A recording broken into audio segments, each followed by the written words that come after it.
تلسکوپ کپلر، تلسکوپی که برای جستجوی سیاره‌های فراخورشیدی ساخته شد. این شکارچی سیاره‌های فراخورشیدی در کهکشان راه شیری در طول زندگیش بیشتر از صدها هزار ستاره دیده و هزاران سیاره فراخورشیدی رو کشف کرده.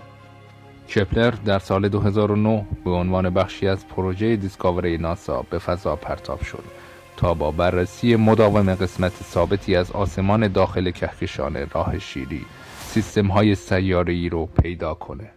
فضانوردان می‌خواستن بدونن که چند تا ستاره و سیاره دور اونها میچرخن و چند تا از این سیاره‌های فراخورشیدی شرایطی دارن که برای حیات مناسبه.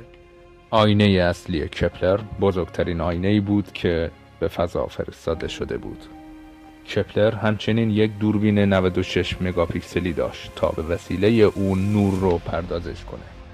طی 9 سال در فضا کپلر 530,536 ستاره مشاهده کرد و وجود 2662 سیاره فراخورشیدی رو در بخشی از کهکشان راه شیری تایید کرد.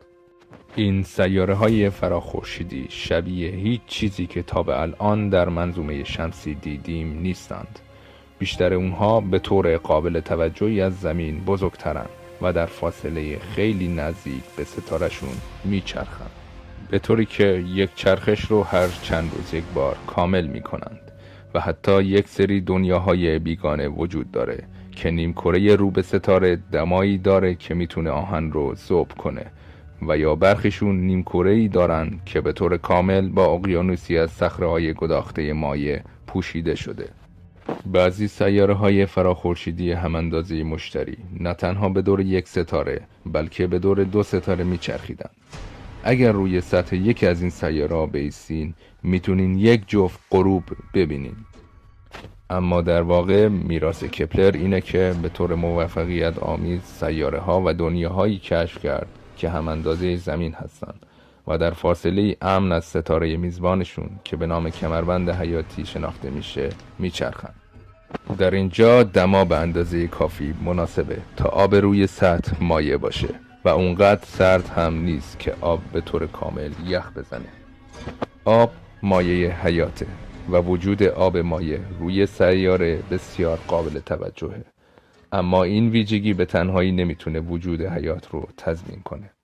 یکی از سیاره‌های فراخورشیدی این مدلی که کپلر کشف کرده اخیراً مورد علاقه محققان قرار گرفته. K2-18b نامیده میشه. در سپتامبر 2019 دو گروه علمی به طور مستقل اعلام کردند که نشانه‌هایی از آب مایع در اتمسفر این سیاره پیدا کردند. سیاره K2-18b در فاصله 124 سال نوری از زمین قرار گرفته. این به این معناست که با سرعت نور به سمتش بریم بعد از 124 سال بهش میرسیم. 8 برابر سنگین‌تر و 3 برابر بزرگتر از زمین که دور یک ستاره کوتوله قرمز میچرخه. ستاره کوتوله قرمز کوچکترین و خنک‌ترین ستاره است و با اختلاف زیاد بیشترین نوع ستاره در کهکشان راه شیریه. با توجه به داده‌های کپلر، فضانوردان پیش‌بینی کردند که 6% ستاره‌های کوتوله قرمز سیاره‌هایی هم اندازه زمین در کمربند حیاتیشون دارند. آب روی سطح این سیاره‌ها یک کشف بسیار بزرگ در جستجو برای دنیای قابل سکونت فرازمینی هاست. K2-18b اولین سیاره دارای آب است که بین تمام سیاره‌های فراخورشیدی توسط کپلر کشف شده و در کمربند حیاتی ستاره هاست. این سیاره در سال 2015 توسط کپلر کشف شد و از اون زمان تا به الان این کشف به وسیله تلسکوپ‌های دیگه مثل اسپیتزر و هابل مورد مطالعه قرار گرفت که کپلر از روش شیوه گذر برای جستجوی سیاره فراخورشیدی استفاده میکنه. این به این معنیه که اگر یک سیاره از جلوی یک ستاره عبور کنه، درخشندگی ستاره کمی تغییر میکنه و تاریک میشه و اینجوری میتونیم بگیم که یک سیاره فراخورشیدی داره از مقابل ستاره عبور میکنه. میزان این تاریک شدن و مدت زمانش به ما اطلاعات مهمی از اندازه و چرخش سیاره میده. اگرچه تشخیص عبور یک سیاره فراخورشیدی خیلی چالش برانگیزه، به طور مثال قطر خورشید 109 برابر قطر زمینه. پس برای یک مشاهده‌گر بیرون منظومه شمسی رد شدن زمین از برابر خورشید فقط 0.08% خورشید رو تاریک میکنه. دوربین‌های کپلر باید به اندازه‌ای حساس باشند که این تغییر لحظی درخشندگی رو در اون حجم جسم نورانی تشخیص بدن. در سال 2014 کپلر به وسیله همین روش یک سیاره فراخورشیدی قابل سکونت به نام کپلر 186F کشف کرد. با اعلام این کشف از سوی ناسا تصورات زیادی از حیات فرازمینی ها شکل گرفت. امروز یک مطالعه جدید مشخص میکنه یک سیاره فراخورشیدی با 500 سال نوری فاصله ممکنه فصلها و اقلیمی مشابه خودمون داشته باشه. تحقیقات مشابه روی داده‌های فراوان کپلر در دانشگاه‌های سراسر جهان در حال انجامه. در سالهای اخیر کشف‌های کپلر در مورد سیاره‌های فراخورشیدی قابل سکونت هم‌اندازه زمین که به دلیل خطای الگوریتمی رد شده بودن دوباره دارن بررسی میشن. اطلاعات این موارد رد شده با اطلاعات تلسکوپ‌های دیگه با هم ربط داده میشن و دوباره آنالیز میشن. یکی از این سیاره ها کپلر 1649c هستش.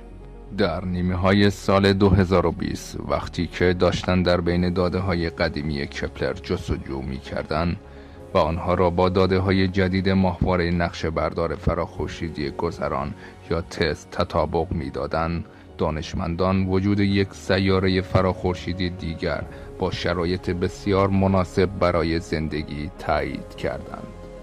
کپلر 1649c 300 سال نوری با زمین فاصله داره. از نظر سایز و دمای تخمینی خیلی به زمین شبیه. این دنیای تازه کشف شده فقط 1.6 برابر بزرگتر از زمین. همینطور مقدار نوری که از ستاره میزبانش دریافت میکنه نزدیک زمین که ستاره این هم یک کوتوله قرمز و 75% نوری که زمین از خورشید دریافت میکنه که این به این معنی که دمای این سیاره میتونه شبیه زمین باشه. سیاره کپلر 1649c یک مثال دیگر از یک سیاره دیگه هم‌اندازه زمین در کمربند حیاتی یک ستاره کوتوله قرمزه. اما قبل از هر چیزی مهمه که بدونیم از 2662 سیاره فراخورشیدی که با کپلر شناسایی شدن فقط 16 تای اونها در کمربند حیاتی قرار گرفتن و از این 16 تا تعدادشون تحت تاثیر نیروی کشنده ستاره مادر قرار دارند و این به این معنی که فقط یک نیمکره سیاره رو به ستاره قرار میگیره و این اصلاً برای زندگی ایدئال نیست. بقیه سیاره ها بیشتر شبیه یک ورژن کوچیک از سیاره نپتون هستند تا یک ورژن بزرگتر از زمین. سیاره های شبیه نپتون هسته‌ای از آهن و سنگ دارند و انتظار میره که روی هر لایه آبی پوشش قابل توجهی از هیدروژن احاطه وجود داره. اگر پوشش هیدروژنی خیلی ضخیم باشه، دما و فشار لایه آب زیری خیلی بالاتر از اونیه که بتونه حیات رو ممکن کنه. در صدر همه اینها برخلاف سردتر بودن، ستاره‌های کوتوله قرمز تمایل دارن که نسبت به خورشید بیشتر فعال باشن.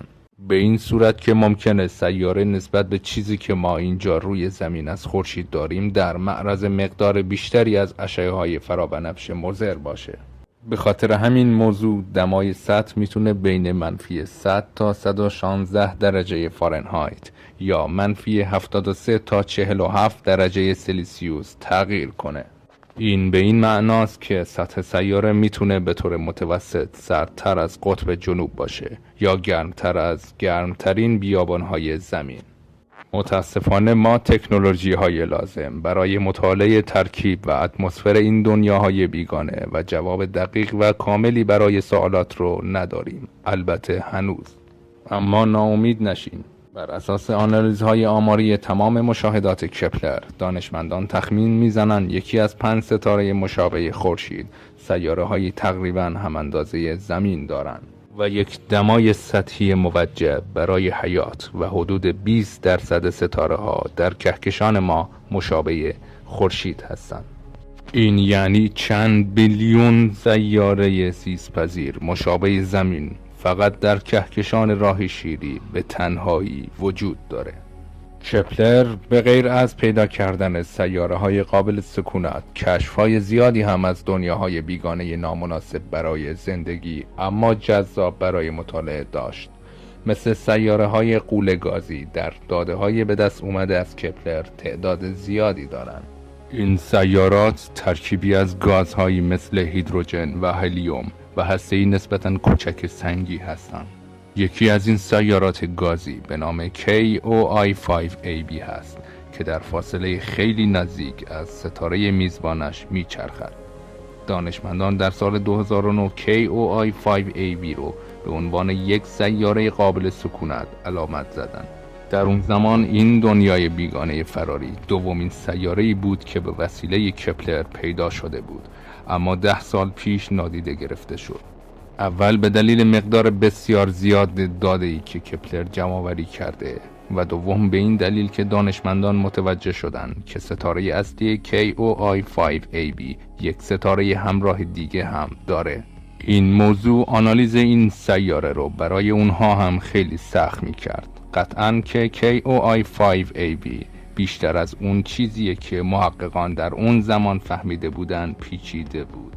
قبل از سال 2014 دانشمندان مطمئن بودند که KOI-5AB در حقیقت 3 ستاره داره، اما هنوز مشخص نبود که این سیاره واقعاً وجود داره. سیگنال های سال 2009 توسط یکی از ستاره های همراه تولید شده بود، اما با اطلاعات تکمیلی که توسط ماهواره تس به دست اومده بود، دانشمندان تونستن وجود این ستاره رو تایید کنند. اجسام سیاره‌ای با چرخش‌های پایدار در سیستم‌های چند ستاره‌ای یک کشف نسبتاً نادره و انتظار می‌رفت که کشف KOI-5AB مقدار زیادی به دانش و درک ما از آرایش سیاره‌ای اضافه کنه. مدل دیگه‌ای از سیاره‌های فراخورشیدی که به وسیله کپلر شناسایی شدن ابرزمین نامیده میشن که جرم بیشتری نسبت به زمین دارن، اما سبکتر از غول‌های یخی مثل نپتون و اورانوس هستند و میتونن از یخ سنگ یا ترکیبی از هر دو تشکیل شده باشن. سیاره‌های لاوا نوعی دیگه‌ای از سیارات فراخورشیدی هستند، یک حجم متراکم بزرگتر از زمین با چرخش در فاصله نزدیک ستاره میزبان. و در نهایت سیاره‌های تروجان، سیاره‌هایی با سایزهای مختلف دیده شده در موقعیت‌های عجیب و گاهی حتی به عنوان همراه برای سیاره‌های بزرگتر، اگرچه هیچ کدوم از اونها به طور قطعی شناسایی نشدند. کپلر در نهایت 3 اکتبر 2018 به دلیل اتمام سوخت بازنشسته شد. ناسا آخرین تصویر ثبت شده توسط کپلر به نام لاست لایت یا آخرین نور رو منتشر کرد. 1 ماه بعد از این عکس عمر کپلر به پایان رسید.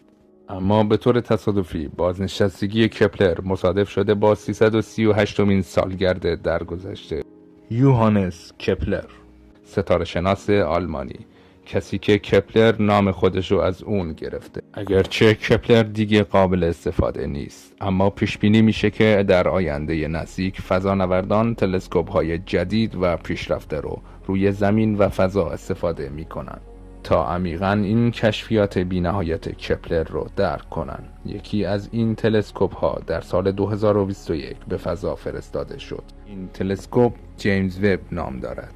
تلسکوپی بسیار قوی و امیدواریم که ما رو به جواب این سوال نزدیکتر کنه که آیا ما توی این جهان تنهاییم؟ شما چی فکر میکنین؟ آیا فضانوردان دنیاهای ناشناس بیشتری از داده های کپلر پیدا میکنن؟ اگه از این ویدیو خوشتون اومد ما را لایک کنید و سابسکرایب کنید و اگه دوست داشتید پیج اینستاگرام ما به نام میان ستارگان رو هم فالو کنید و از همه تشکر میکنم بابت همراهیتون.